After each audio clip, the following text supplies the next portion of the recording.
kai na Allah da wa za a barka. Bani da macen. Izin laziya waye ba na Allah ba. Wallahi ba na Allah bane na shi ne. Magaji Dauri, nawa ne adadin kuɗin Alhaji da ke hannunka? Ba za su wuce miliyan 300 da ɗan wani abu ba. Miliyan 300 su ne ba za su wuce ɗan wani abu ba? To ba su na sani ba? To bazuka, buga mana ka ga nawa ne adadin kuɗin da kowa zai samu. Kowa abin da zai samu miliyan 30. Yanzu kuɗin suna ina? Kuɗi suna gidanta ne. To ya ɗan kwambo, yanzu me ake nema? Ina za mu samu lambar ta ne. Yanzu ga lambar ta ne. Kai ɗan kwambo, aka ce ka kai sabbi. Sabbi? Wace sabbi? Hizibin farko mana. Ni wallahi na ɗauka wajen ƙarshe take.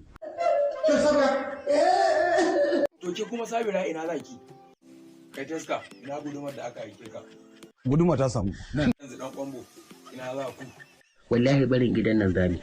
To, ɗan gwamba kai ma faɗi kalmar ka ta ƙarshe kayan a kashe ka. Ka rage iyayenka in dai kana so ka je haji ka dawo lafiya don Allah ka yi haƙuri. Dama kai wa ɗan iska bane ba? Wallahi ba ɗin iska bane ne. Kuma kake cika mana baki kake cewa kai ɗan iska ne? Wallahi ban taɓa zuwa inda ake iskanci ba. To me kuma kake haka? Tsari kai? Rufatin daga ka hakan haƙata. Kai inda ya aka kake mana kuka? Ku danna subscribe.